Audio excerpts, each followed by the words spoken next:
மனநிலை பாதிப்பு அப்படிங்கிற ஒரு நிலை இருக்கு இல்லையா சார்? அது பெண்கள் ஆண்கள் நிறைய பேர் பாதிக்கப்பட்டிருக்காங்க, குழந்தைகள் முதல் கொண்டு அந்த பாதிப்பு இருக்கு இல்லையா? அந்த காரணங்கள் என்ன, எதனால அந்த பாதிப்புகள் வருது சார்?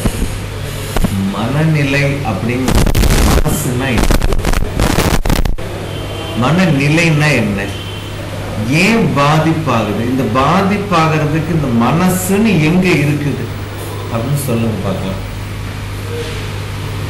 இங்கே மனசும் சரி, அங்க இருக்கக்கூடிய மனசுக்கும் இங்க இருக்கக்கூடியதுக்கு, இங்க பேசுறதுக்கு, இங்க பாக்குறதுக்கு என்ன தொடர்பு அப்படின்னா அங்கதான் அந்த மனசு இருக்குதா? தெரியாது. ஆனா இருக்குன்னு சொல்றாங்களா?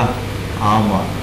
அதாவது ஒரே ஒரு மனசு கண்ணுல பாக்குறதுனால பாதிப்படையுது, காதுல கேட்கறதுனால பாதிப்படையுது, ஒரு வார்த்தையை கடினமா சொல்லிட்டதுனால மனநிலை பாதிப்படையுது, அன்பு கிடைக்காததுனால பாதிப்படையுது, அன்பான வார்த்தைகள் வராததுனால பாதிப்படையுது. இதெல்லாம் உங்களுடைய நீங்க கேட்கக்கூடிய மனோநிலை பாதிப்புகள்ல ஒரு அங்கம்னு சொல்லிட்டு இப்ப நீங்க சொல்லிட்டு இருக்கிறீங்க, நாமளும் பார்த்துட்டு இருக்கிறோம், எல்லாம் செஞ்சுட்டு இருக்கோம். ரைட்.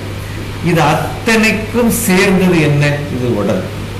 இந்த உடல்ல ஒரு அங்கமாக இருக்கக்கூடிய மனசு, ஒரு அங்கங்களா இருக்கக்கூடிய ஒவ்வொன்றிலையும் விழக்கூடிய வார்த்தையை, பார்க்கக்கூடிய செயல், நமக்கு தராம அவங்க சாப்பிட்றாங்களே, இந்த இனிப்பு நமக்கு கிடைக்க மாட்டேங்குது, அதனால உண்டான ஏக்கம், தாக்கம், இப்படின்னு ஒவ்வொன்னா ஒவ்வொன்னா ஒவ்வொன்னா பார்க்கும் பொழுது இது அத்தனையும் ஏன் இந்த ஏக்கம்? அத்தனை பேரும் பிச்சைக்காரனா? கிடையவே கிடையாது. அத்தனை பேரும் கோடீஸ்வரரா? கிடையவே கிடையாது. ஆனா அத்தனை பேரும் மிகப்பெரிய கோடீஸ்வரர்னு பிரபஞ்சம் சொல்லுது. ஆனா அந்த வாழ்க்கையில நம்ம அப்படி இருக்கிறோமானா இல்லை. ஏன் இல்லை அப்படின்னு பாத்தீங்கன்னா, இப்போ நீங்க ஒரு மகாலட்சுமியினுடைய படம் அப்படின்னு நீங்க பாத்தீங்க அப்படின்னா, அந்த அம்மா காசை கொட்டிக்கிட்டே இருப்பாங்க. எங்க இன்னைக்கு நம்ம ரூபா நோட்டை அடுக்கி வச்சிருக்கிற மாதிரிலாம் படம் போட்டிருக்கிறோம்.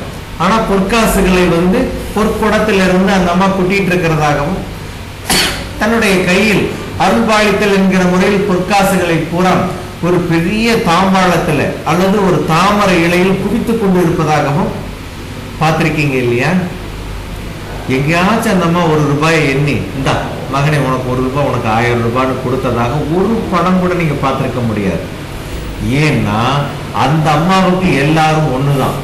பார், இது பொற்காசு, இது உன்னுடைய வாழ்க்கைக்கு தேவையானது, அத்தனைக்கும் இது உபயோகப்படும். ஆனா இது அப்படியே உனக்கு உபயோகப்படாது, இது எப்படி வேணாலும் நீ மாத்திக்க, ஆனா ஏமாத்தாத அப்படின்னு சொல்லி கொட்டுறா. எவ்வளவு தூரம் நீங்க எடுத்துக்கிறீங்களோ அதுதான் உங்க வாழ்க்கை. அது எதனால நீங்க எடுத்துக்க முடியாமல் போகுது?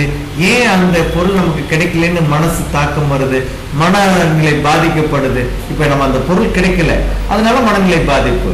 அந்த வாழ்க்கை கிடைக்கல, அதனால மனநிலை பாதிப்பு. இப்படின்னு வருதுன்னா இங்கேதான் வாழ்க்கைக்கு மூலமான கட்டடத்தை நீங்க திரும்பி பார்க்கலைங்கிறது உண்மை.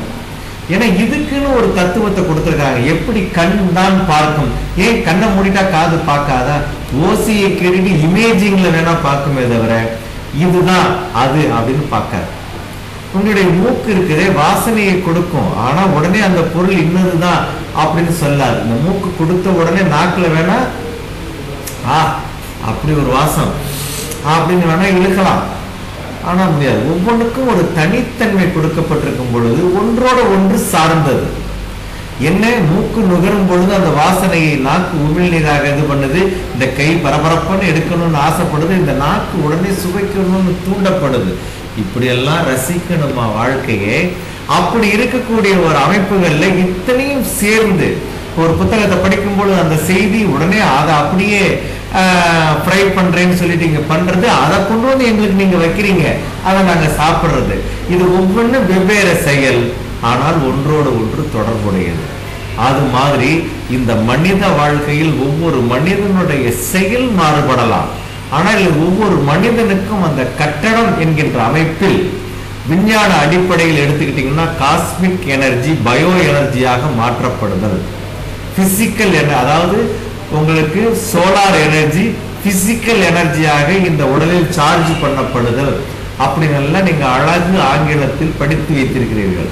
அதையே அந்த காலத்துல இந்த சித்தர்கள் எல்லாம் தன்னுடைய பாமர மக்களுக்கு புரிகிற மாதிரி இதனுடைய அமைப்பை கடவுளுடைய அனுகிரக ஆற்றல், மேலோகத்திலிருந்து அவன் தரக்கூடிய அனுக்கிரக ஆற்றல் அது உனக்கு சரியாக இந்த வீட்டுக்குள் நான் கொட்டுகிறேன் அப்படின்னு கொடுத்தாங்க. தட்டுங்கள் திறக்கப்படும், தேடுங்கள் கொடுக்கப்படும், தேடுங்கள் கண்டறிவீர்னு தான் சொன்னாங்க. தட்டுங்கள் கண்டறிவீர் அப்படின்னு சொல்லல, கேளுங்கள் தேடுறது கிடைக்கும் அப்படின்னு சொல்லல.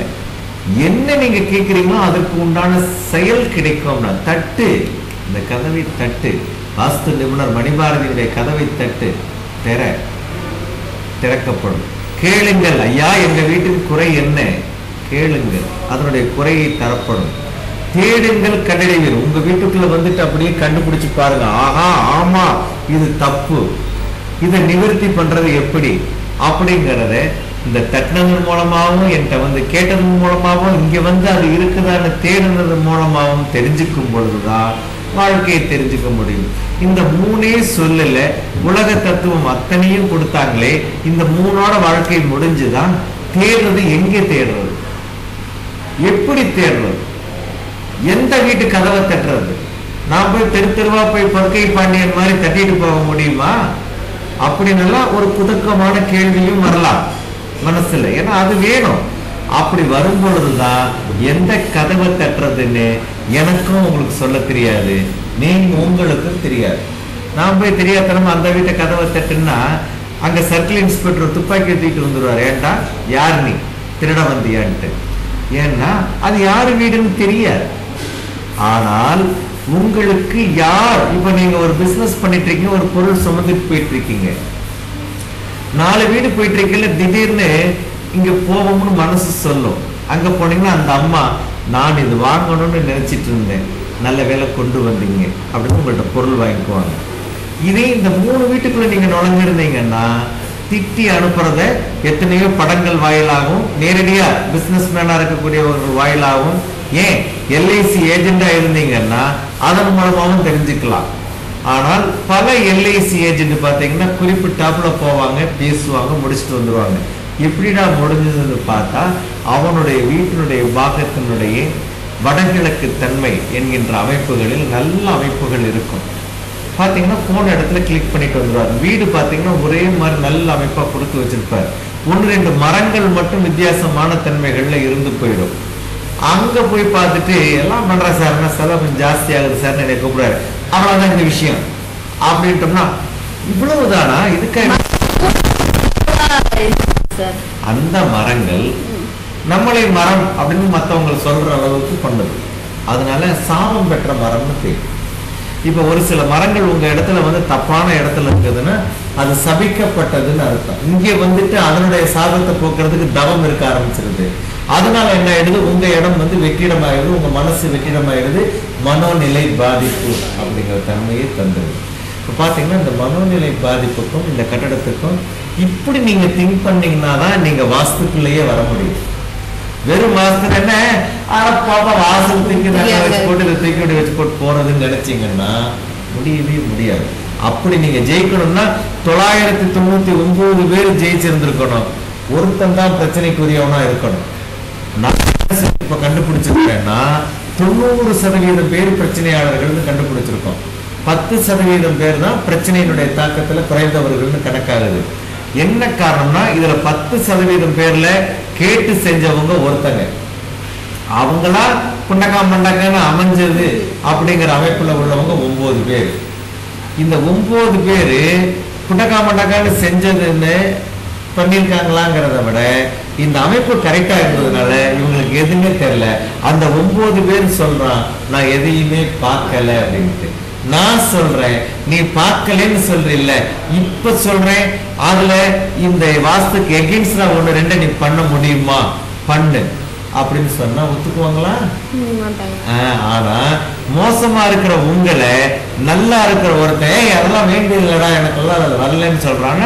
நீங்க அதை நம்பிட்டு நீங்க ஏமாந்தா நஷ்டம் அவருக்கா உங்களுக்கா? ஏன்னா கமாண்ட் அடிக்கிறாருன்னு சொல்றீங்க இல்லையா, கமாண்ட் அடிக்கிறவங்க தான் உங்களுக்கா? இப்ப மனோநிலை பாதிக்கப்பட்டு இந்த வீட்டுல இருக்கிறது யாரு? என் பிள்ளைக்கு மாப்பிள்ளையே கிடைக்கலையே பார்த்துட்டு இருக்கோம், வந்து இந்த மாப்பிள்ளையாவது அமைஞ்சிடாதா, ஏய் மூதேவி சனியனே கொஞ்சம் நல்லா தான் சீவிட்டு கொஞ்சம் பழிச்சுட்டு தான் பவர் அப்பே அங்க ஏன் போய் இப்படி பண்ணிட்டு இருக்க, ஏன் திட்டுறீங்க? உங்க வீட்டை கரெக்ட் பண்ணுங்க. ஏன் அந்த பிள்ளைய சனியனேன்னு சொல்லணும்? வரக்கூடிய மாப்பிள்ளை பார்க்க சனியனே அந்த மாப்பிள்ளைக்கு கொடுக்குறீங்க. நான் கேட்கிறேன், எப்படி நீங்க குண்டக்கா மண்டக்கான்னு பேசுனா எனக்கு பேச தெரியாதா? இந்த பிரபஞ்சம் அப்படி நினைக்குது, நான் சொல்லல. நீ தப்பு தப்பா வச்சிட்டு இருந்தீங்கன்னா நான் பண்ணிட்டு இருக்க முடியுமா? நானும் தப்பு தப்பா தானே செயல்பட வேண்டியதா இருக்குது. அப்படி இருக்கல நீ என்னைய தப்பு தப்பா வச்சுக்கிட்டு நான் நல்லது செய்யலன்னு நீ சொல்லிட்டு இருக்கிறீங்க. இதுக்குன்னு நான் ஒரு கலையை கொடுத்துருக்கேனே. மனிதன் நீ பிறந்த இத்தனை பேச தெரிஞ்சிருக்கிறீல்ல, இத்தனை பாட தெரிஞ்சிருக்கில்ல, இத்தனை கேட்க தெரிஞ்சிருக்கில்ல, ஏன் இதை நீ கேட்கலன்னு அந்த பிரபஞ்சம் கேட்குது. இதை கேட்கல, என்னை விட்டுட்டு செவனேன்னு சிவபெருமான் சொல்றாரு, என்னை விட்டுட்டு அல்லாஹ் சொல்றாரு, என்னை விட்டுட்டு இயேசு சொல்றாரு. ஆனால் அத்தனை இடங்கள்லையும் தர்மம் பண்ணுங்கன்னு சொல்லிட்டு அத்தனை இடங்கள்லையும் ஒருத்தன் கையேந்திரானா இல்லையா? ஏந்தலாமா? ஏன்னா அவன் இருக்கக்கூடிய இடம் ஒரு குடிசை, ஒரு ரோட்டு ஓரம், அதுல ஒரு சின்ன பாயை கூரைன்னு போடுறான். அதுவும் 10 வீட்டுல கிழிஞ்சு போனதை ஒண்ணு சேர்த்து. அப்ப அதுல காஸ்மிக் எனர்ஜி இல்லை, அதனால அவன் பிச்சைக்காரன். அடுத்து ஒரு சின்ன கட்டடத்தை கொடுத்துட்டு அதுல கொஞ்சம் ஒழுகுன கூரையோட ஒருத்தன் இருக்கிறான், கூலி. அதுல அந்த ஒழுகுனதுலயும் ஓட்டையுமா கொடுத்திருக்கான், வறுமை. இதுதான் இப்ப பார்த்தா கட்டட அடிப்படையில தான் உங்களுக்கு அந்த அமைப்புகள் மாறுது. இப்ப நான் டெரஸ் பில்டிங் கொடுத்திருக்கிறேன் அப்படின்னா அதுக்கு உண்டான வாழ்க்கை தரம் கார்ல போயிட்டு இருக்கிறீங்க, எல்லாம் பண்ணிட்டு இருக்கீங்க. ஆனா இதனுடைய தப்பு இந்த மனோநிலையை பாதிப்படைய செய்யுது. இங்கேயும் அதே பிரச்சனை ஆயிடுது. அப்ப என்ன அப்படின்னா இந்த 8 திசையை உங்களுக்கு எட்டும் தன்மையில் நீங்க வச்சுக்கிட்டீங்கன்னா தான் உங்களுக்கு எல்லாமே எட்டும். எட்டாக்கனி வாழ்க்கை அப்படின்னு சொன்னா மனநிலை பாதித்தல் அர்த்தம். எல்லா வாழ்க்கையும் என்னால முடியும், நான் சாதிக்க பிறந்தவன் அப்படின்னு வெறுமனை நினைச்சுக்கிட்டு எதையுமே செய்யாமல் இருக்க விடுறது இந்த வீடு. அப்ப சாதிக்க பிறந்தவனை சாதனையாளனாவே மாத்துறது உங்க வீடு தான். நீங்க படிக்கக்கூடிய பள்ளிக்கூடத்தில் நீங்க உட்கார்ந்துருக்க இடம் நல்ல இடமா இருக்கும் பொழுது நல்ல மாணவன் அப்படின்னு அமையுது. நான் போய் பார்த்திருக்கேன். ஒவ்வொரு அமைப்புகளையும் அந்த பள்ளிக்கூட அந்த கிளாஸ் ரூம் நல்ல அமைப்புல இருக்கும். அந்த பையன் பாத்தீங்கன்னா பிரமாதம். அந்த கிளாஸ் ரூம்ல அந்த டீச்சர் சொல்லி கொடுத்த பையனா பாத்தீங்கன்னா பாஸ் ஆகிட்டே இருப்பான். அந்த அம்மா அதே கிளாஸ் ரூம்ல தான் அத்தனை பேருக்கும் பாடம் நடத்திக்கிட்டே இருக்கிறாங்க. இதெல்லாம் நீங்க கட்டடத்திலையும் மற்ற அமைப்புலையும் பாத்தீங்கன்னா மனோநிலை பாதிப்படைவதற்கு மூலமான காரணம் இந்த கட்டடம் தான். இந்த கட்டடத்தை நீங்கள் திருத்தம் தர தர உங்களுடைய மனசு முதல்ல தெளிவாயிடுங்கம்மா. நான் கொடுக்கக்கூடிய முதல் தெளிவே அதுதான். ஒரு வீட்டுக்குள்ள போனோன்னே எனக்கு என் பொண்ணுக்கு 100 பவுன் வேணும், தர்றேன், எந்த கடையில வாங்கி தர்றீங்கன்னு கேட்க மாட்டாங்க. அப்படிங்களா, கிடைச்சிருங்களா அப்படின்னு. ஏன்னா முதல்ல நான் கிடைச்சாச்சு, இப்ப கொடுத்துட்றேன் அப்படின்னு கொடுப்பேன். உடனே மனசு தெளிவாகி அவங்களுக்கு அதுக்கான சோர்ஸ் கிடைக்கும். உடனே பார்த்தீங்கன்னா, சார் ரொம்ப நாள் நாங்கள் கொடுத்து வச்சிருந்த பணம் சார், போய் நீங்கள் சொன்ன மாற்று நானும் நடையா நடந்து ஒரு 5-6 பேட்டா தேஞ்சு போச்சு சார். ஆனால் நீங்கள் சொன்ன உடனே போனேன் சார், அந்த தேஞ்ச செருப்பே எனக்கு உயரமாக ஆன மாதிரி ஆகிப்போச்சு சார். பணம் கொடுத்துட்டாங்க, நகையை வாங்கிட்டு. இந்த மாதிரி செய்திகளை கேட்கறதுனால தான் நான் உங்களுக்கு இது நல்ல செய்தின்னு சொல்லிட்டு இருக்கேன். எல்லாரும் ஒண்ணுமே இல்லைன்னா நான் உங்கள்கிட்ட சொல்ல மாட்டேனே, நானே இது தப்பு நல்லவா பிரச்சாரம் பண்ணுவேன். ஆகையினால மனோநிலையோட ஒன்றிய அமைப்பு உங்களுடைய கட்டடம். உங்களுடைய மனசு எந்த மாதிரியான பாதிப்புக்கு இருக்குன்னு லிஸ்ட் எடுத்துக்கங்க. உங்க வீட்டை வரைஞ்சு நீங்க அனுப்பிச்சுட்டு அந்த லிஸ்டையும் அனுப்பிச்சா எந்த இடம் பாதிப்புனால பாதிப்பா இருக்குதுன்னு நான் சொல்லுவேன். ஆனால் தீர்வு தர்றதுங்கும் பொழுது கட்டடத்துல இருந்துதான் தரணும். ஏன்னா அடுத்து நான் கொடுக்கக்கூடிய மாற்றம் அடுத்த தன்மைக்கு பகை இல்லாமல் வரணும். அப்படின்னா நான் நாளையும் நாலாப்புறமும் பார்த்து தான் பண்ணணும். அப்படி செய்யும் பொழுதுதான் இந்த மனோநிலை தெளிவு கிடைக்கும். இப்போ என்னுடைய கிளைண்ட்டுகள்கிட்ட நீங்க கேட்டீங்கன்னா எந்த அளவுக்கு அவங்க ஆப்சன்ட் மைண்டா இருந்து பிரச்சனையா இருந்து குழப்பத்துல இருந்தாங்கன்னு தெரியும். இன்னைக்கு நான் நீங்க ஒரு படத்தை கொண்டு இப்படி காமிச்சீங்கன்னா அவங்க துள்ளி இப்படி சேர் உட்காந்துட்டு ஆஹா இப்படி மாட்டிக்கிட்டு இருந்தீங்களா அப்படின்னு சொல்ற அளவுக்கு ஆர்வத்தை கொடுத்துருக்கேன். அப்படின்னா இந்த கலை எல்லாரும் புரிஞ்சுக்க முடியும், எல்லாரும் பயன்படுத்திக்க முடியும், எல்லாரும் ஆப்பிள் ஜூஸ் குடிக்க முடியும். ஆனா ஆப்பிள் பழத்தை பார்த்துட்டு ஏங்கணுங்கிறதெல்லாம் வேண்டாம். ஏன்னா அவன் கடைக்காரன் வச்சிருக்கிறதே நீங்க ஏங்குறதுக்காக இல்லை, நீங்க வாங்குறதுக்காக. உங்களுடைய வாங்கக்கூடிய தகுதியை நான் உயர்த்திட்டேன்னா நீங்க ஆப்பிள் வாங்கிடலாம். ஓகேவா? அதனால இந்த மனோநிலையில ஒரு ஆப்பிள் வாங்க முடியலைங்கிற ஏக்கத்தை கூட என்னால போக்க முடியும். அப்போ இதுதான் மனோநிலை பாதிப்பு அப்படிங்கிற அமைப்பு. இதுதான் முத்தி முத்தி முத்தி முத்தி வந்து சேடிஸ்ட்ங்கிற நிலைமையில தருது. சேடிஸ்ட்ங்கிற ஒரு தன்மையில போறான் அப்படின்னா அக்னி பாகத்துல அவன் கொடூரமான அமைப்புகளை கொடுத்து ஈசானியத்தை சின்ன பின்னமாக்கிறான். அதனாலதான் ஒரு ஊருக்கு ஒரு பெருமை சொன்னாங்க. நேற்றுக்கு நான் ஒரு ஊருக்கு போயிருந்தேன். அந்த ஊருக்கு ஒரு பெருமை சொன்னாங்க, தமிழ்நாட்டிலேயே முதல்ல எய்ட்ஸ் நோயாளின்னு இறந்தது இந்த ஊர்ல தான் அப்படின்ட்டு. அது ஒரு பெருமையா அந்த ஊருக்கு ஆச்சா. அப்ப இந்த தவறுகள், அப்ப அந்த வெறுமை, அந்த மனோநிலை பாதிப்பு, அவனுடைய கொடூரமான திங்கிங் திட்டம், இது பூரா வந்து தப்பான தன்மைகளை தந்து அந்த அளவுக்கு ஒரு மரணத்தை தருது. அதனால ஒரு பெருமையா அந்த ஊரு ஆகின கொடுக்கும். மனோநிலையிலிருந்து தெளிவாகும். இந்த கட்டடம் அவ்வளவு பயனுள்ளது, உங்களோட ஒன்றியது. நீங்க கதவை சாத்திக்கிட்டு அழுகிறீங்களே, என்ன காரணம் யோசிச்சு பாருங்க. முதல்ல கதவை திறக்கும் பொழுது அப்படின்ட்டு வர்றீங்களே, யோசிச்சு பாருங்க. நீங்க கட்டடத்துக்குள்ளதான் அழுகிறீங்க, கதவை திறந்துட்டா வெளியில கொஞ்சம் கூடுதல் காத்து வந்தோன்னா உங்களுக்கு மாறி போகுது. இது எல்லாம் நீங்க உணரணும். அப்போ உங்க வீட்டினுடைய அமைப்பை சீர்படுத்தினால் இந்த கதவுக்குள்ள அழுகிறது, மூளையில போய் உட்காந்து அழுகிறது, இந்த மாதிரி தன்மைகள் எல்லாம் வந்து தப்பிச்சுக்கலாம். தப்பிக்கிறதுக்கு ஒரே கயிறு எதுன்னா, இந்த கயிறுன்னு அங்க போகக்கூடாது, வாஸ்துங்கிற வடக்கயிறா எடுத்துக்கணும்.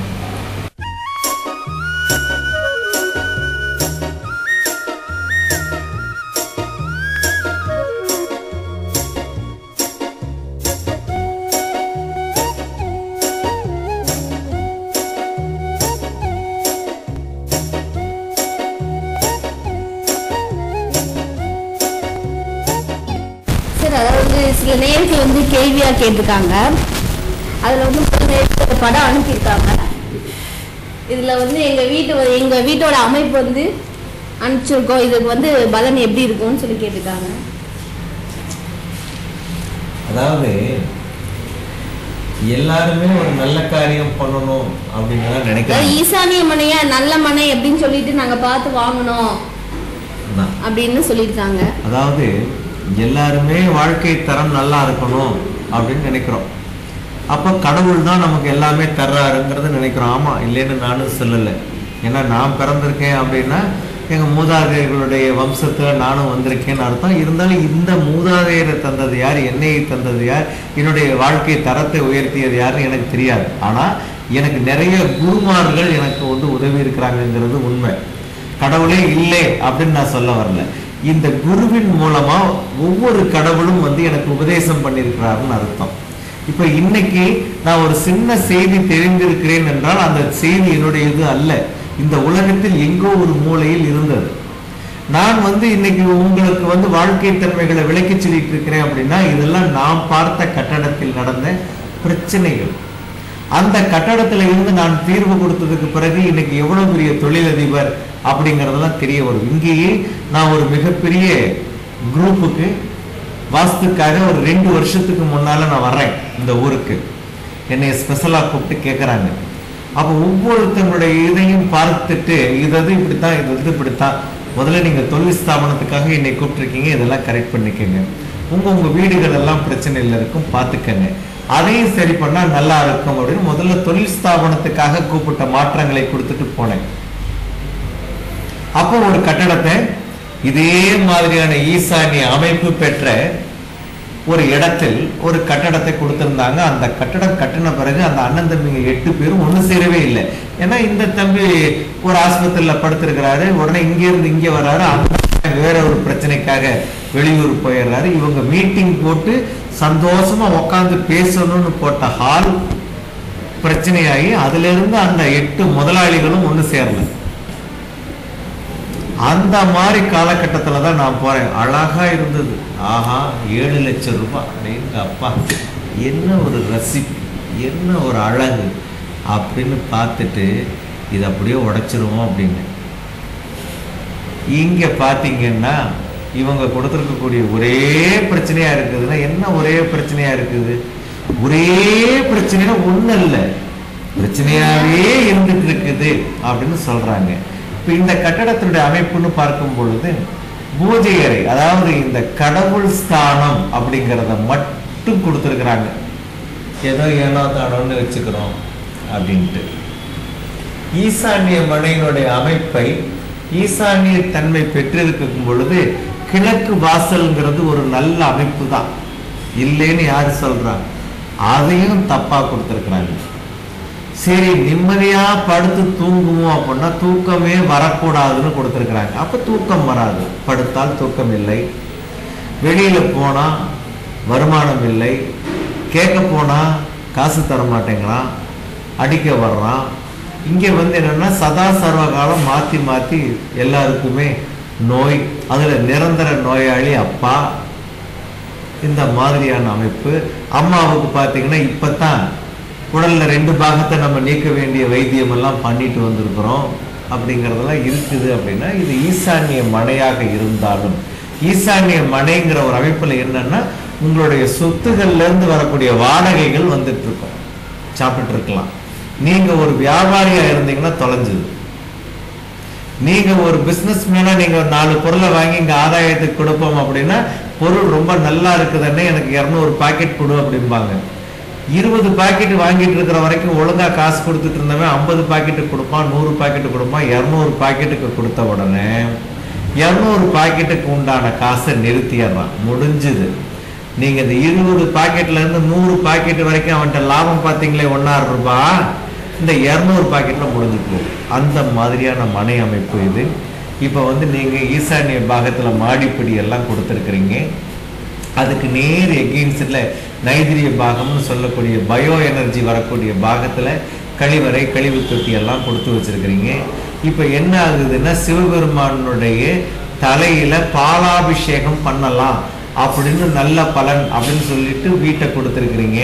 ஆனால் சிவபெருமானுடைய ஆதிக்க எனர்ஜி பெருகி வரக்கூடிய நைதிரிய பாகத்துல நீங்க கழிவை கரைச்சு ஊத்தும் பொழுது பாத பூஜை பண்ண வேண்டிய ஸ்தானம் கழிவுனால் பாதை, அதாவது சந்தன குழம்பால் பாத பூஜை பண்ண வேண்டிய ஒரு பாதத்தை கழிவு குழம்பால் பண்ணின கதை அப்படிங்கிற மாதிரி பண்ணியிருக்கிறதுனால பிரச்சனைகள் அதிகமாக தான் இருக்கும்.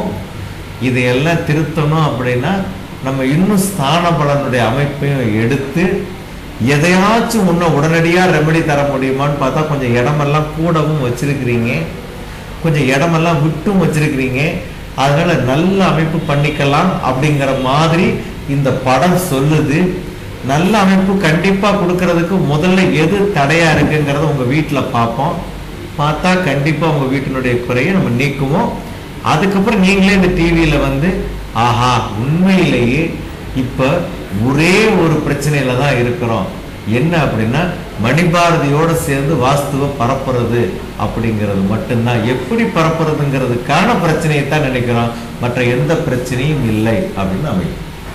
சரி, அடுத்து ஒரு இளைஞர் எழுதியிருக்காரு, என் பேர் ராஜராஜன், பேர்ல தான் ராஜராஜன், ஆனா நான் இன்னும் வேலை வெட்டி தேடிட்டு இருக்கேன்.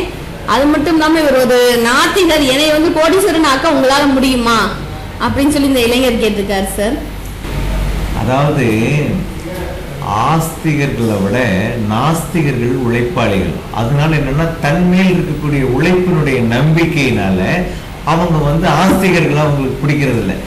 ஏன்னா இந்த ஆஸ்திகர்கள்லாம் என்ன பண்றாங்கன்னா அந்த வீட்டை பாருங்க பூஜை அறையை போட்டு கடவுளேன்னு ஒரு நாளைக்கு 6 மணி நேரம் பூஜை அறையில இருப்பான். காலையில எந்திரிச்சோன்னு பாத்தீங்கன்னா பூஜை அறையில போய் 100 விளக்கையும் பொருத்தி வச்சுட்டு சாஸ்திரத்தில் சொல்லப்பட்ட அத்தனை விளக்கையும் அங்க ஏற்றி வச்சு விட்டுட்டு உக்காந்து ஒரு 5 மணி நேரம் போட்டு வெளியில வருவான். வந்துட்டு என்ன சாப்பாடு ரெடியா, சாப்பிட்டுட்டு ஒரு தூக்கம், மறுபடியும் மத்தியானம் சாப்பிட்டுட்டு ஒரு தூக்கம், மறுபடியும் பூஜையில் உட்காந்துக்குவான். கடவுளே நான் காசு கேட்டனே, நீ என்ன நான் எங்க போகணும்னு நீ சொல்லவே இல்லையா, அதனால நான் வீட்டிலேயே தூங்கி எந்திரிச்சிட்டு மறுபடியும் உன்னை பார்க்குறேன்னு சாயந்தரம் அந்த அம்மா விளக்கேற்றிடும். ஏன்னா காலையில் ஐயா பூஜை பண்ணிட்டாரு, சாயந்தரம் அந்த அம்மா இப்படி ஆகையினால எனக்கு ஆஸ்திகர்களை விட நாஸ்திகர்களை தான் அதிகம் பிடிக்கும். ஏன்னா என்னுடைய லிஸ்ட்ல இருக்கக்கூடிய நாஸ்திகர்கள் லிஸ்ட் எடுத்தீங்கன்னா அதிகம். ஏன்னா உழைப்பாளிக்கு தான் இதனுடைய உண்மை வருத்தம் தெரியும், காசு எப்படி பண்றதுன்னு. அப்ப என்ன ஆகுதுன்னா அப்படியாப்பட்ட அந்த உழைப்பாளி தன்னுடைய அறிவுடைய வேகத்தை எல்லாம் திரட்டி ஒவ்வொரு பிசினஸா பண்றாரு. பண்ணும்போது ஒவ்வொன்றையும் லாஸ். இப்போ கடவுளே இல்லைன்னு சொன்னவருக்கும் லாஸ், கடவுளே கடவுளேன்னு இந்த பூஜை அறையில போய் 6 மணி நேரம் உட்கார்ந்து இருக்கிறவருக்கும் லாஸ். அப்ப இந்த ரெண்டுக்கு நடுவுல ஏதோ ஒரு முரண்பாடு இருக்குங்கிறதானே உண்மை. அப்ப இந்த 2 பேத்துக்கும் நடுவுல ஏதோ ஒன்று ஒரு பிரச்சனைக்குரியதாக இருக்கிறது. உழைப்பாளிக்கு உழைப்பினுடைய முழு பலன் கிடைக்காம லாஸ். புத்திசாலி அறிவாளி எல்லாம் இருக்கு, இவர் நாஸ்திகம் பேசுறாருங்கிறத விட்டுருவோம், உழைப்புன்னு எடுப்போம். அதே ஆன்மீகவாதிக்கு கடவுள் நம்பிக்கை இருக்குது, அத்தனை படத்தையும் வச்சிருக்கிறாரு, 200 படம் அந்த வீட்டுல மாட்டி வச்சிருக்கிறாரு. அதுல இப்ப புத்தகங்கள்ல எல்லாம் இலவசம் எந்திரம்னு சொல்லி போட்டுட்டு அந்த புத்தகத்தை 20 ரூபாய்க்கு நல்லபடியா விற்பனைக்கு கொண்டு வந்துட்டு இருக்கிறாங்க. அதுல ஒரு 300 எந்திரம் இவர் வீட்டுல இருக்குது. ஏன்னா அத்தனை புத்தகத்தையும் வாங்கிடுறாரு. அந்த எந்திரம் இந்த எந்திரம் அந்த 300 எந்திரம். அப்போ இந்த ஆன்மீகவாதி வீட்டிலையும் பிரச்சனை, அந்த உழைப்பாளி வீட்டிலையும் பிரச்சனை. ஏன்னா இவர் தான் சாப்பிட்டு முடிஞ்சோன்னா கடவுள் யாரையாச்சும் ஒருத்தர் அனுப்புவார் தூங்குறேன்னு சொல்றாரே அப்படின்னு சும்மா இரு சொல்லாருன்னு சொல்லி அருணகிரிநாதருக்கு முருகப்பெருமான் சொன்னாரு அப்படின்னா உடனே அருணகிரிநாதர் போய் முருகப்பெருமான் கேட்கிறாரு, டேய் நீ என்னை சும்மா இருன்னு சொல்லிட்டு என்னால முடியலடா, ஏதாச்சும் ஒரு வேலை கொடுறான்னு கேட்கிறாரு. இப்படி கேட்பானான்னு முருகனை எதிர்பார்த்தாரு. இவர் ஆமான்னு கேட்டாரு, என்னை புகழ்ந்து பாடு அப்படின்னு. இவருக்கு மறுபடியும் குழப்பம், அட பாவி எனக்கு அப்படிலாம் ஒன்றும் தெரியாது, எதையாச்சும் ஒரு லைனை எடுத்துக்கொடு, நான் வேணா அதை ஒழுங்கா செய்கிறேன் அப்படிங்கிறார். உடனே முத்தித்தரு அப்படின்னு ஒரு பதிகை வார்த்தையை எடுத்து கொடுத்த உடனே இவர் அழகா பாடி இன்னைக்கு அவரும் வாழ்றாரு, நாமளும் வாழ்ந்துட்டு இருக்கோம். அந்த பாடல் பாடுனீங்கன்னா அந்த சந்தங்கள் நோயை போக்கும். ஏன்னா உங்களுடைய உடம்புல இருக்கக்கூடிய காற்றை நீங்கள் வைப்ரேட் பண்ணக்கூடிய இதுல பிராணாயாமம் பண்ணக்கூடிய அமைப்புகளுக்கு இந்த மந்திர சொல்கள் மந்திர பாடல்கள் பாடும் பொழுது காற்றினுடைய தன்மை மாறும் பொழுது உள்நோயினுடைய அமைப்பில் 1% மாத்துதுங்கிறது உண்மைதான். அதே நேரத்துல இந்த மாதிரி நீங்களும் கேட்பீங்களான்னு அவர் பார்க்கும் பொழுது எனக்கு எதுவுமே தெரியலையே, நான் எந்த பாதையில போகணும்னு கேட்டா மணிபாரதின்னு ஒருத்தரை கொடுத்துருக்கேன், அவர் வாஸ்து பாதை, அதை பிடிச்சிக்கோன்னு சொல்லிட்டாரா. நீங்க என்கிட்ட வந்துட்டீங்கன்னா இந்த வாஸ்துங்கிற ஒரு அமைப்பு உங்களுக்கு நான் தந்துட்டேன் அப்படின்னா உடனே உங்களுடைய மற்ற அமைப்பு நீங்கள் எதுக்காக பிறந்தீங்க. திருப்புகழ்ல பாடின அருணகிரிநாதர் என்னைக்கு வாழ்ந்தாருங்கிறது ஒரு காலம் சொல்லப்படுது. ஆனா அவர் வாழ்ந்தாரா அப்படிங்கிறது தெரியுமா? யாராச்சும் பார்த்தோமா? இல்ல. ஆனா அவர் வாழ்ந்துட்டு இருக்கிறாருன்னு நான் சொல்றேன். ஏன்னா அந்த திருப்புகழ் அப்படிங்கிற அந்த சொல் அமுதம் இருக்கிறதே, அதை கேட்க கேட்க நமக்கு தித்திக்கும். அந்த மாதிரியான ஒரு சொல் பதங்கள் அவையெல்லாம் இன்னைக்கும் பாடுறவங்க பாடினா நல்லா இருக்கும், இல்லாட்டா நரசுரம் பாடுறான்டா அப்படின்னு சொல்லிடுவாங்க. அதனால இந்த சங்கீத லைன்ல இருக்கவங்களுக்கு இதெல்லாம் தெரியும். இந்த சங்கீதத்துல அந்த சுரம் பாடக்கூடிய அருமையான ஒரு தன்மையை எங்க மச்சான் பண்ணியிருக்கிறார். அருணகிரிநாதருடைய திருக்குறளுடைய திருப்புகழுடைய இதுக்கு சுரசாகித்யம்னு எங்க மச்சான் பண்ணியிருக்கிறார். அவரை பண்ண தூண்டினது நான் அப்படின்னு அவருக்கு ஒரு பெருமை. ஏன்னா ஐயா இந்த கலைகள் எதுவாக இருந்தாலும் அது காப்பாற்றப்படணும், அது வெளியில தரணும். உங்களுக்கு அந்த தனித்தன்மை சுரசாகித்யம் பண்ணக்கூடிய தனித்தன்மை இருக்குது. சங்கீதத்துல அவ்வளவு பெரிய ஆள், நீங்க இதை பண்ணிதான் ஆகணும், உங்க காலத்துல பண்ணுங்க அப்படின்னு சொல்லி அதை பண்ணினார். இருக்கு, வேணா அவருடைய முகவரி தர வாங்கிக்கங்க. ஆனால் இத்தனை அமைப்புகள் தரப்பட்டும் இந்த ஆன்மீகவாதிக்கும் அந்த நாஸ்திகவாதிக்கும் எது முரண்பாடு அப்படின்னு பார்க்கும் பொழுது கட்டடம் தான் முரண்பாடு. அப்ப இந்த கட்டடத்தை ஆன்மீகவாதிக்கும் திருத்தினா இவரே முருகா நல்லது செஞ்சுட்டேன் போயிட்டு வர்றேன் அப்படின்னு பூஜை பண்ணிட்டு ஓடுறாரு. காலையில ஒரு ஊதுபத்தி இறை வழிபாடு பண்ணணும் நினைக்கணும், இறைவனை ஒரு நிமிஷம் அப்படி நினைச்சிட்டு இந்த சாப்பாடு உன்னுடையதுன்னு நினைச்சிட்டு அப்படி சாமியை கும்பிட்டுட்டு சாப்பிட சொல்லியிருக்காங்களே தவிர சாமியை கும்பிட்டுட்டே சாப்பிடாம சொன்னாங்களா? இப்ப ஆன்மீக தத்துவத்தில் சொல்லப்பட்டது என்ன? கடவுளுக்கு கொடுத்துரு, இது கடவுளுடைய இதுன்னு கொடுத்துருன்னு சொல்லி போட்டு நீங்க கடவுளுக்கே கொடுத்துட்டீங்களா? நீங்களே யோசனை பண்ணுங்க. இதுல ஒரு மணிபாரதி இந்த இடத்துல ஆன்மீகம் பெருசா ஆஸ்திகம் பெருசாங்கிற பட்டிமன்றத்துக்கு நடுவரா தேவையில்லை. ஆனால் இந்த முரண்பாடு எதனால வந்ததுங்கிறதுக்கு மணிபாரதி தேவை. அருமையான கேள்வி. ஆச்சா, இந்த அமைப்புக்கு எது மூலம்னு பார்க்கும் பொழுது உங்க கட்டடத்தில் இருக்கக்கூடிய தென்மேற்கு பாகத்தின் மேற்கு பாகம் இழுத்து இருக்குது. அவருடைய தொழில் ஸ்தாபனமும் அதே தன்மையில இருக்குது. இது லாபம் வேண்டாம்னு சொல்லக்கூடிய அமைப்பு. அதே நேரத்தில் வடகிழக்கு பாகத்தில் இருக்கக்கூடிய அந்த கழிவு பாக அறையினுடைய அமைப்பினுடைய குறுக்கம், இப்ப இந்த இங்கே போட்டிருக்கிற மாதிரியான மாடிப்படியினுடைய தன்மை, இதெல்லாம்ங்கிறதுக்கு மணிபாரதி தேவை. அருமையான கேள்வி. ஆச்சா, இந்த அமைப்புக்கு எது மூலம்னு பார்க்கும் பொழுது உங்க கட்டடத்தில் இருக்கக்கூடிய தென்மேற்கு பாகத்தின் மேற்கு பாகம் இழுத்து இருக்குது. அவருடைய தொழில் ஸ்தாபனமும் அதே தன்மையில இருக்குது. இது லாபம் வேண்டாம்னு சொல்லக்கூடிய அமைப்பு. அதே நேரத்தில் வடகிழக்கு பாகத்தில் இருக்கக்கூடிய அந்த கழிவு பாக அறையினுடைய அமைப்பினுடைய குறுக்கம், இப்ப இந்த இங்கே போட்டிருக்கிற மாதிரியான மாடிப்படியினுடைய தன்மை, இதெல்லாம் அங்க இருக்கும் பொழுது அங்க இருக்கக்கூடிய ஊழியர்கள் வேலை செய்யக்கூடாது, சோம்பேறியா இருக்கணும் அப்படின்னு அமைப்பு. மிஷின் ஓடுனா இந்த ஆளு நோயாளியா இருப்பான், இவன் நல்லா இருக்கையில மிஷின் ரிப்பேர் ஆகும். இங்க வந்து ஓபி அடிக்கிறான்னு சொல்லுவாங்க, ஒண்ணும் தெரியாம உட்காந்துட்டு இருக்கிறான். ஏன்னா மிஷின் ரிப்பேர் பண்ண பற்ற போட்டு உட்காந்துக்குவான். பிளம்பர் ஒர்க்க முடிக்கட்டும், ஃபிட்டர் ஒர்க்க முடிக்கட்டும். மிஷின் நல்லா ஓடிட்டு இருக்கும், எனக்கு உடம்பு சரியில்லைன்னு மெடிக்கல் சர்டிபிகேட்டை கொடுத்துட்டு இருப்பான். இங்க பாதிக்கப்படுறது யாரு? மிஷின் நல்லா இல்லைன்னாலும் முதலாளிக்கு நட்டம், மனுஷன் நல்லா இல்லைன்னாலும் முதலாளிக்கு நட்டம். இப்ப பொருள் போட்டவன் யார்? முதலாளி. இவனுக்கு என்ன சம்பளம் ஸ்கோர் ஆயிடுது, ஓடிடுறான். 2 நாள் லீவ் போட்டோமா, 60 நாள் வேலை பார்த்துருக்கோமா, 50 நாளைக்கு சம்பளம் கொடுத்துட்டாங்களா, 2 மாசம் சம்பளம் மொத்தமா கொடுத்துட்டாங்க போனஸோட சேர்த்தின்னு நம்ம நினைச்சுக்கிறோம். இவன் ஓடிடுவான். ஆனா இந்த 2 மாசம் சம்பளத்தை கொடுக்கறதுக்கு இந்த முதலாளி எந்த பேங்க் மேனேஜர்கிட்ட எவ்வளவு நேரம் இருந்து கெஞ்சி கூத்தாடி ஒரு ஓடியை வாங்கி இவனுக்கு பாஸ் பண்ணி விட்டாருன்னு அவருக்கு தான் தெரியும். இந்த டென்ஷனை வடக்கு வாயுவிய தன்மை இருக்கும் பொழுது கொடுக்குது. பொருளாதாரத்துல பின்னடைகிறாரு. தொடர்ந்து நம்ம வந்து இந்த இதை மாத்தி அதை போடுவோம், அதை மாத்தி இதை போடுவோம். புது மிஷின் ரிப்பேர் ஆகி நிற்குது. இங்கிலாந்துல இருந்து வந்த மிஷின் ரிப்பேர் ஆகி நிற்குது. அதை ரெடி பண்ணணும்னா இங்கிலாந்துல இருந்து தான் ஆள் வரணும். அந்த மாதிரியான ஒரு கண்டிஷன். ரிப்பேர் ஆகாதுன்னு சொல்லிதான் அந்த மிஷின் வந்து இங்க இறங்குது. அங்கிருந்து வர்றான், ஏன் ரிப்பேர் ஆனிச்சுன்னு தெரியல. இங்க பார்த்தா இங்க இருக்கக்கூடிய தவறுகள் நம்ம களை எடுக்கும் பொழுது இன்னைக்கு வரைக்கும் அந்த மிஷின் ரிப்பேர் ஆகலை. ஏன்னா அந்த இதை ரெடி பண்ணிட்டு மண்டை பிச்சுட்டு இருக்கிறான். நான் போய் கண்டுபிடிச்சு இந்த மிஷின் இதெல்லாம் பண்ணிட்டு அப்புறம் என்னன்னு போங்க அந்த மிஷின் சொல்லி தருங்கிறேன். அப்புறம் போய் பாக்குறாங்க, அங்க உள்ள போட்டிருக்க ஒரு நஸ்ட் சடைஞ்சு போய் கீழே திரும்பி இருந்திருக்குங்கிறத கடைசியா கண்டுபிடி. அது வந்து ஒரு பிரச்சனையே அல்ல. எங்கேயோ மாட்டும் பொழுது லேசா வந்து அந்த ட்ரில்லிங்ல கொடுத்து பிரஸ் பண்ணும் பொழுது ஒரு சின்ன தன்மை இங்க வந்து எரெக்ஷன் பண்ணும் பொழுது ஆகி போச்சு. அந்த இடத்துல அப்படி ஆயிருக்காது. ஃபாரின்ல இருந்து பெரிய இன்ஜினியர் வந்து புலம்புறாரு. ஏன்னா அந்த மிஷினுக்கு சர்வீஸ் இன்ஜினியர் என் தம்பி அந்த கம்பெனிக்கு அட்வைசரா போறாரு. அப்படி போகும் பொழுது அவரே குழம்பிட்டு கூப்பிடுறாரு, யா எல்லாம் தப்பா இருக்கீங்க, அண்ணன் உங்க வாசத்துல பெரிய ஆளு, ஒரு தவணை கூப்பிட்டு எல்லாம் கரெக்ட் பண்ணிக்கோங்க. இத்தனை பேர் வந்து அவங்க ஃபாரின்ல இருந்து அவர் 15 நாளா வந்து உக்காந்துட்டு இருக்கிறாரு. அதை பண்றாரு, இதை பண்றாரு, ஆரோ செக் பண்றாரு, எல்லாம் பண்றாரு, எல்லாம் நல்லா இருக்கு. நானும் ட்ரிபிள் இத்தனை விஷயத்தையும் பார்த்துட்டு இருக்கேன், என்னன்னே தெரியல அப்படின்னு சொல்லிட்டு பண்றாங்க. மறுபடியும் வேற ஒண்ணு சரி பண்ணி பார்ட்ஸை கழிக்கு போடுறாங்க, ஓடுது.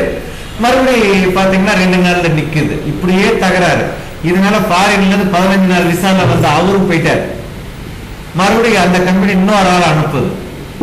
இதுக்கு இடையில நான் போறேன், அந்த இன்னொருத்தர் வர்றதுக்கு இடையில நான் போறேன். போன உடனே என்ன இதெல்லாம் வச்சுட்டு மிஷினை நீங்க கொடுத்தது, இந்த மோட்டர் வச்சதெல்லாம் தப்பு, முதல்ல இதை பிடிங்க தூக்கி அந்த பக்கம் போட்டுருவோம், பண்ணிட்டு மாட்டுறதெல்லாம் என்னன்னு பாருங்க, இந்த மிஷின் ஓடுங்கிறேன். ஐயோ, பெரிய இன்ஜினியர் இங்கிலாந்துல இருந்து வந்து எல்லாம் பண்ணிட்டு போயிட்டான், நீ என்னத்தை பண்ண போறீங்க, உனக்கு மெக்கானிக் தெரியுமா அப்படின்னு கேட்டாப்புல. யாரு? அங்க இருந்த நாஸ்திகவாதி ஒருத்தர். அவர் ஒரு இன்சார்ஜ் கமாண்ட் அடிக்கிறார். மெக்கானிக் தெரியுமா சார்? ஏன் சார் இது மிஷினுடைய வேலை தெரியுமா சார்? நீ வந்துட்டு கண்ணாபண்ணான்னு சொல்லி போட்டு போறிய சார் அப்படிங்கிறது. மிஷினுடைய வேலை ஃபாரின்ல இருந்து வந்து போறதுக்கு எவ்வளவு செலவு எங்க முதலாளி பண்ணிருக்கிறாருன்னு உனக்கு தெரியுமா? நீ என்னமோ இது தப்பு அது தப்புங்கிற, மிஷினுக்குள்ள தப்புன்னு நீ சொல்லி கண்டுபிடிச்சு சொன்னா ஒத்துக்குவேன் அப்படின்னாப்புல. எனக்கு அது தெரியாது. இந்த மிஷினை பத்தி எனக்கு என்ன தேவை இருக்குது? இந்த மிஷின் என்ன தரப்போகுதுங்கிறது எனக்கு தரப்போறது கிடையாது, உங்க முதலாளிக்கு.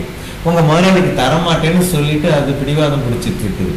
அப்படி இருக்கல எனக்கு நீங்களோ உங்க முதலாளியோ எனக்கு தேவையில்லை. இந்த கம்பெனி ஓடணும்னு கூப்பிட்டு இருக்கிறீங்க, இந்த கம்பெனி ஓடுனா இந்த 200 தொழிலாளிக்கு வேலை கிடைக்கும். இந்த 200 தொழிலாளி குறைக்கிறதுல மெயின் மிஷினா இது இருக்குது. ஆகையினால இது நீங்க படுக்கும் பொழுது மற்றதெல்லாம் ஸ்தம்பிக்குதுன்னு நீங்க சொல்றீங்க. எனக்கு இந்த 200 குடும்பத்தோட இங்க இருக்கக்கூடிய ஸ்டாஃபுகள் ஒரு 20 பேரு, இந்த முதலாளி, இதை மட்டும் நான் பார்க்கல. இன்னைக்கு ஃபாரின்ல இருந்து வந்து சம்பளம் வாங்கிட்டு போறாரு இன்ஜினியரு, அவரு, அந்த நாடு, ஏன் தம்பியினுடைய குடும்பம், இப்படின்னு இந்த யூனிட்டை நம்பி நீங்க கணக்கு எடுத்தீங்கன்னா கணக்கு எடுத்துக்கிட்டே இருக்கலாம். விடிவு முடிவுங்கிறதெல்லாம் இதுல கிடையாது. ஆகையினால எனக்கு அதெல்லாம் தெரியாது. எனக்கு நான் இப்ப கண்டுபிடிச்சு கொடுத்துருக்கிறேன், இந்த லிஸ்ட் கொடுத்துருக்கிறேன். இந்த லிஸ்ட்ல இருக்கக்கூடியதுல எத்தனை எண்ணத்தை நீ கரெக்ட் பண்ண முடியுமோ பண்ணுங்க. அப்படி பண்ணும் பொழுது இது தெரியலன்னா அதுக்கப்புறம் நான் வர்றேன், இதுதான் எனக்கு தெரிஞ்சதுன்னு கொடுத்துட்டு வந்துட்டேன். உடனே அந்த முதலாளி, இது வரைக்கும் 20 லட்சம் ரூபாய் செலவு, அவர் சொன்னது என்னன்னு பாரு, உடனே அது என்னவோ பண்ணு. எந்த இன்ஜினியர் யார் உடனே அவைலபிள், இல்லைன்னா அவர் இன்ஜினியர் யார், எந்த ஊர்னு கேளு, எல்லாரையும் கூப்பிடு, உடனே பண்ண சொல்லிங்க, யார் அட்வைஸ் பண்ணணும் பண்ணுனார். இந்த வேகம் இருக்கே, உடனே திடீர்னு 10 நாள்ல அந்த வேலைகள்ல முக்கியமான மாற்றங்கள் எல்லாம் பண்றோம். அங்கிருந்து அங்க இன்ஜினியர் வர்றார், வந்து பாக்குறாரு, எல்லாம் பர்ஃபெக்ட், ஆல் ரைட் அப்படின்னு சொல்லிட்டு அந்த சடைஞ்சு போன நட்டு இன்னொரு அமைப்புல லேசா ஒரு 2 mm லேசா அந்த பெட்டை வந்து சாய்ச்சிருந்து இருக்குது. அவ்வளவுதான் கண்டுபிடிக்கப்பட்ட அமைப்பு. இப்போ அந்த நாஸ்திகவாதி என்னை பாராட்டினார். அது மாதிரி இவரையும் நான் திருத்த முடியும். ஏன்னா இது உண்மை, இதெல்லாம் நடந்த சம்பவங்கள். இந்த அமைப்புகள்ல வந்து அதனால இன்னைக்கு வந்து எல்லாரும் நல்லா இருக்கிறாங்க. அந்த முதலாளி இப்ப அடுத்து எதுனால அதெல்லாம் இல்லை, ஐயாவை கூப்பிட்டு பர்மனண்டா அவருக்கு ஒரு பில்லு மாசம் போக வச்சிருங்க, என்னைக்கு கூப்பிடுறோமோ பயன்படுத்திக்கோ. அவருக்கு வந்து 20 ஸ்டாஃப்ல அவர் 21வது ஸ்டாஃப் அப்படின்ட்டார். இன்னைக்கு அவங்களுடைய குரூப் ஆஃப் கம்பெனி எங்கெங்க என்னென்ன இடம் வாங்குது, என்ன பண்ணுதோ அத்தனையும் இது ஐயா பார்த்து ஓகேன்னா வாங்கி போடுங்க, வாங்குவோம் அப்படிங்கிற அளவுக்கு ஆயிருக்குதுன்னா, அங்க உள்ள நாஸ்திகவாதி இன்னைக்கு நான் போன உடனே ஐயா வணக்கங்க ஐயா அப்படிங்கிறாருன்னா, இங்க அவருடைய உழைப்பை நான் மதிச்சதுனால இந்த கலையை நான் கொடுத்தேன். இதே இல்லைன்னா நானும் திருப்பி கேட்டிருந்தா, நீ நாஸ்திகவாதி தானே, இதை முதல்ல நீ மெக்கானிசம் தெரிஞ்சவன் தானேயா, இதை நீ ஓட்டி இருக்க வேண்டியதானே, என்ன எதுக்கு அவன் முதல்ல கூப்பிடுற அளவுக்கு நீ இடம் கொடுத்த, நீ தானே என் மெயின்னு நான் கேட்டிருந்தா, அங்கதான் இந்த கலை வந்து என்னையை பக்குவப்படுத்திடுச்சு. ஆகையினால நான் பக்குவமா பதில் சொல்லி இன்னைக்கு அந்த 2000 குடும்பங்களையும் வாழ வைக்கிறோம். அதனால நீங்க நாஸ்திகவாதியாக வேணுமானாலும் இருக்கலாம், ஆனால் நீங்க 4 சுவருக்குள் நான் வாழ்க்கையை நடத்த மாட்டேன், இந்த கட்டட அமைப்புகளோடு நான் ஒன்ற மாட்டேன், நான் வந்து பட்டினாத்தார் மாதிரி இருந்துக்குவேன், ஆனா நாஸ்திகனாவே இருந்துக்குவேன்னு உடலால் அவரை போலத்தையும் உள்ளத்தால் உங்களை போலையும் நீங்க இருந்துக்கிறதாக இருந்தால் இந்த கலை உங்களுக்கு வேண்டியதில்லை. நீங்க ஒரு தொழிலதிபர், அதே நேரத்துல நான் வந்து உழைப்பாளின்னு எழுதியிருக்கும் பொழுது இந்த கலை ரொம்ப அவசியம்.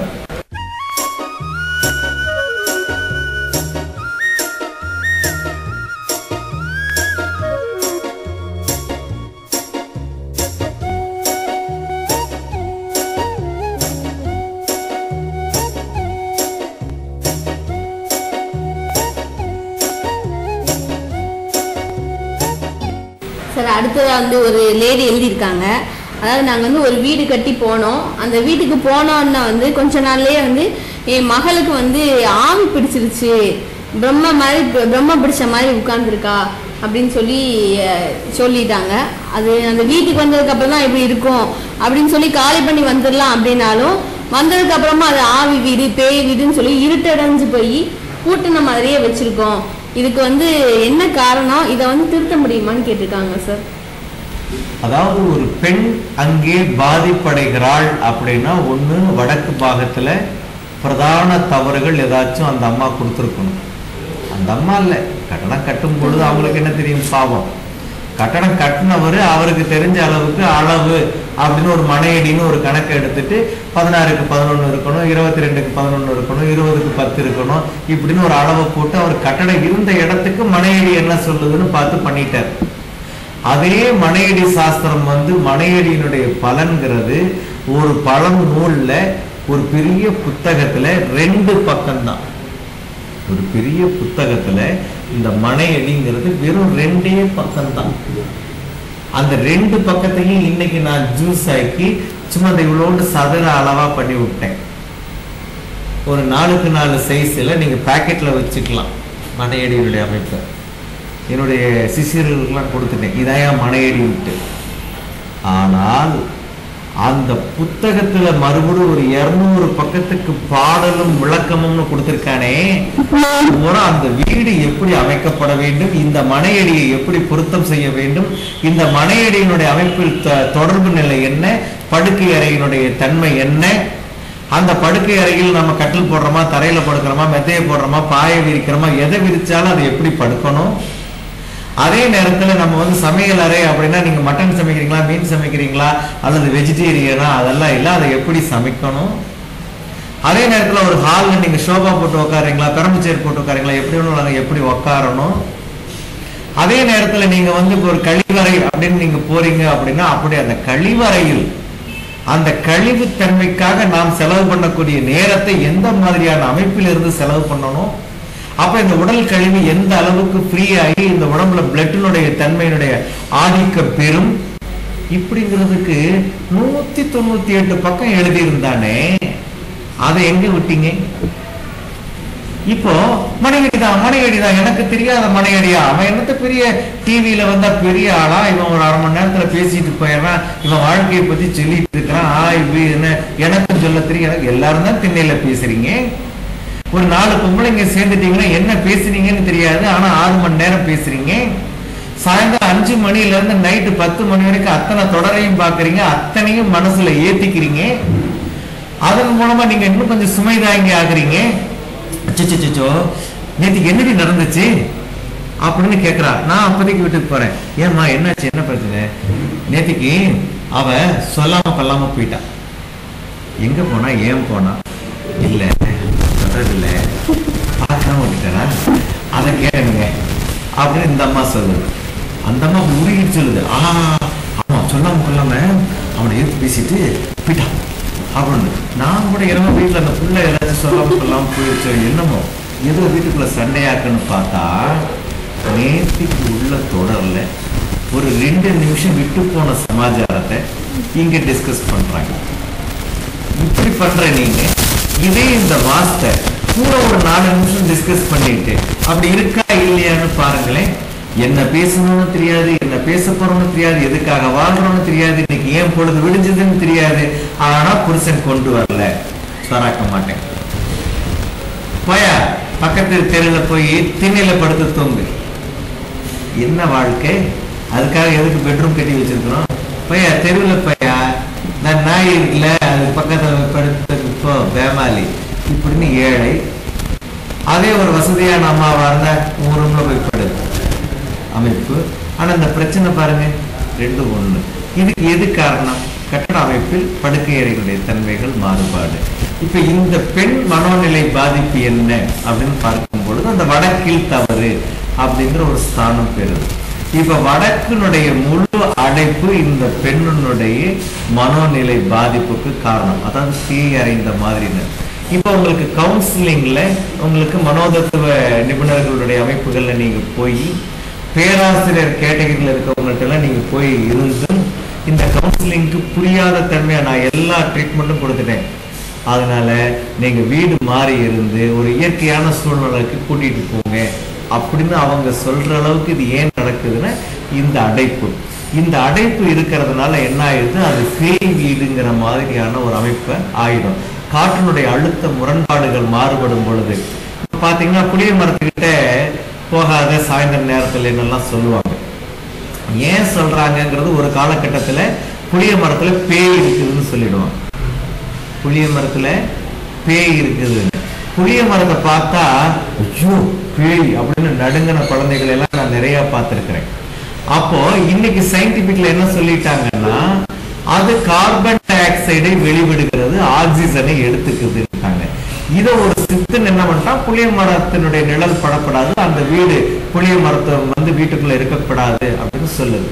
இதே மதுரையில் நான் ஒரு வீடு போய் பார்த்தேன், புளிய மரம் அங்க இருக்குது. அந்த பெண்ணுக்கு புற்றுநோய். அந்த புற்றுநோயினால அந்த தலைவி இறந்து போயிடறா. அடுத்து ஒரு திருமணம் செய்யறாரு. அந்த அம்மா இந்த அம்மா இவரு கூட வாழ்க்கை நடத்த மாட்டேன்னு போயிடுது. அதுக்கப்புறம் இவர் இன்னொரு திருமணம் அப்படிங்கிற தள்ளப்பட்டு இந்த வீட்டை விட்டு வெளியில போயிடுறாரு. இப்போ 3 திருமணம் அந்த வீட்டுல நடந்திருக்குது. பாத்தீங்கன்னா பெண்கள் மனோநிலை பாதிப்படைஞ்சு அந்த 3வது அம்மா இவரை கடத்திடுது இந்த வீட்டை விட்டு. இந்த வீட்டை விட்டு கடத்தி வெளியில போயிட்டதுனால என்ன ஆயிருது, இந்த வீட்டை வாடகை கூட்டிட்டு காசு பண்ணிட்டு அவர் பாட்டுக்கு மாதத்துக்கு ஒரு தவணை இவங்க வீட்டுல காபி சாப்பிட்டு காசை வாங்கிட்டு போய் அந்த அம்மா கூட அந்த வீட்டுல இருந்துடுறாரு. இப்போ இந்த வீட்டுல இருந்தா அந்த அம்மாவும் அதே மாதிரி, ஏன்னா ஈசானியத்தில் புளிய மரம் அந்த வீட்டுல அருமையா வளர்ந்துருக்குது. அந்த மாதிரி வடக்கினுடைய தன்மைகள் முரண்பாடாகும் பொழுது அங்க வரக்கூடிய காஸ்மிக் எனர்ஜியினுடைய பயோ எனர்ஜியினுடைய அதிர்வுகள் மாறுபாடாகி போகும். அதனால ஒத்ததிர்வு வரணும். பயோ எனர்ஜியும் காஸ்மிக் எனர்ஜியும் ஒத்ததிர்வா வைப்ரேஷன் ஆகிறது, வீட்டுக்குள்ள வர்றது விஞ்ஞானம். கடவுளுடைய ஆற்றலும் எதிர் திசையில் இருக்கக்கூடிய அசுரனுடைய ஆற்றலும் சமபமானமாக மோதும் பொழுது அசுரனை கட்டுப்படுத்தி இருக்க வேண்டும் என்பது ஆன்மீகம். அப்ப அசுரபாகத்தினுடைய கட்டுப்பாட்டு இந்த இடத்துல இல்லாமல் அசுரபாகம் விரிவடைஞ்சு போகுது. ஏன்னா வாயுவையும் அடைபடும் பொழுது, அப்ப வாயுபடி அடைத்து ஈசானியை அடைபட்டு இந்த வீடு தள்ளப்படுறதுனால என்ன ஆகி போகுது, இது பேய் வீடா மாறிடுது.